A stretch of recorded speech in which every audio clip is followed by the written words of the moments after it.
Right. So, in our last video, we had looked at the benefits of movement. And given how many benefits there are to getting movement as a big part of your lifestyle routine, we want to approach this in a nice stepwise way. The first step, contrary to most recommendations, is actually duration and not intensity or type of movement as we usually think. What we want to understand first and foremost about the body is that the body needs pattern. It needs consistency when it comes to things related to lifestyle. It needs to be given expectations. And one of those expectations is specific protected time for movement. My recommendations comes through the American College of Lifestyle Medicine, where a lot of research has been done both in collaboration with the American College of Sports Medicine, but mainly looking at the average person. The focus here is not creating an athlete or creating an ultra marathon runner. The focus here is for every single person, what is the amount of time we should be protecting for movement? And we've gotten our research down to 1 week. In 1 week, the best case scenario is to try to protect at least 150 minutes for movement.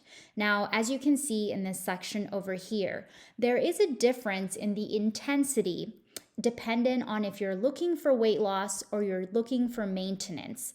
But what I really like about it is that there is this overlap of 150 minutes in both, which is the reason why I'd like to make that a pro tip, which is if we can work on keeping 150 minutes per week protected, then we can decide the intensity based off of our goals.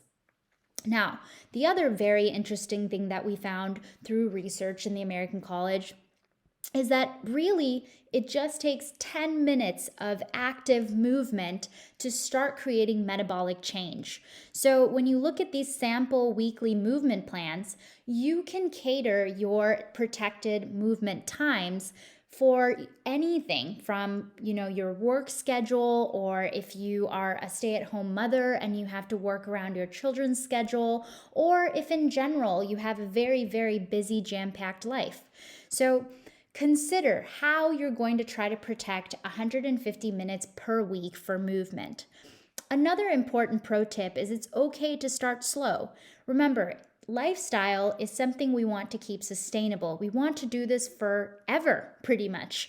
And so when we talk about maintenance of 150 minutes for the rest of time, what we want to do is, let's say right now you are only able to get 30 minutes of movement in a week, spread across by 10 minutes 3 times a day. That's okay. For the next 2 weeks, just dedicate those 10 minutes to movement 3 times in a week.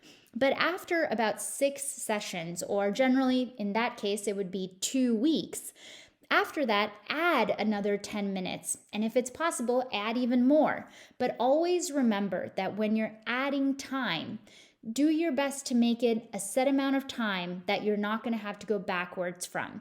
Our goal in lifestyle medicine is consistency and moving forward, and trying to avoid moving backward as much as possible. So rather than starting off today and saying, I will reach 150 minutes in a week, and then finding out that you're not able to make that time or you don't have the motivation yet, start with something that you really, really feel is achievable.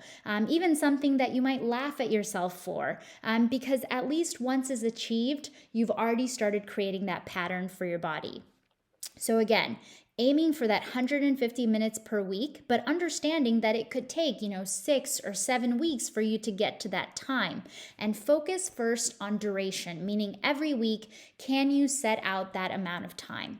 I hope this was helpful, and in the next video, we'll go into step 2, which is now looking at things like intensity and type of movement.